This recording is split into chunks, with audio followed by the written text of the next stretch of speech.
I have been meaning to speak with you. I still can't believe we escaped the Ashwinders. You may not realize it, but you are the talk of the school since you saved me that day. I wonder how everyone knows about it. I told my mother in the hope that she would be more forgiving of what I have been up to if it came from me.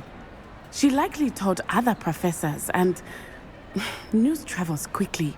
Unfortunately, she might, in fact, have been even less forgiving than I'd hoped. If she knew more about what you've done, I suspect she'd be proud. If she knew any more about what I've done, she would never let me out of her sight again. I'm sorry. Has Officer Singer done anything with the evidence we provided? She has not. Harlow is as strong as ever. Someone needs to stop him, whether it is us or Officer Singer. If someone had stopped the monsters like him in Matabeleland, my father would be alive today. What exactly happened to your father? It was a beautiful day. My mother had gone to tend to a neighbor who was ill, and so my father and I were galloping in the savannah. Galloping? Your father was also an Animagus, I take it? He could become the most majestic giraffe, and he would carry me on his back, my arms around his neck. We were on our way home when we surprised a group of bandits who had come from our village. One of them saw me just as he removed a scarf from his face. He shouted and then aimed his rifle.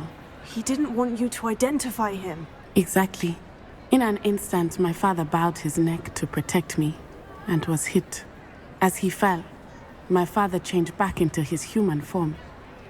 When the bandits saw this, they turned and ran in fear. Magic terrified them, and then he was gone. And it was all my fault. Your fault? How so? He died protecting me. If I had been capable of protecting myself, he would still be alive today. My mother and I tried to go on without him, but it became too much for us there. A few years later, we left to come to Scotland. Do you think taking down the Ashwinders will avenge your father's death? No. Vengeance is not what drives me. My father would not want that. He and my mother raised me to believe that it is a privilege to be able to fight for those who cannot. I know there is risk involved, but I feel it is worth it. I am glad you seem to think so too.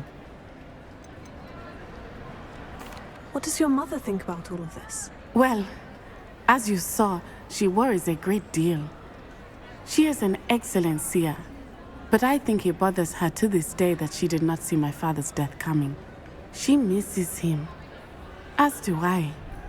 So I believe on some level she understands my need to seek justice in a small way. But that does not mean that she likes it.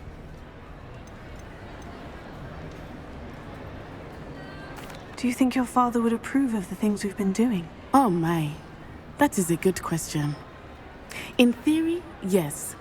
Although he would worry as my mother does. But I think he, of all people, would understand my persistence. My father never shied away from a fight for good, no matter how ruthless the foe. And I think he would have enjoyed knowing that I had a compatriot like you. I'm sorry, Natty. I can't imagine what you've been through. Your father sounds exceptional. He was. Truly extraordinary. And thank you for your kind words. We all have our burdens. My father had a saying about that. Yes, I remember. Rain does not fall on one roof alone. Exactly. Soon you and I will put an end to the Ashwinders, beginning with Harlow. And once he is gone, we will turn our attention to Rookwood.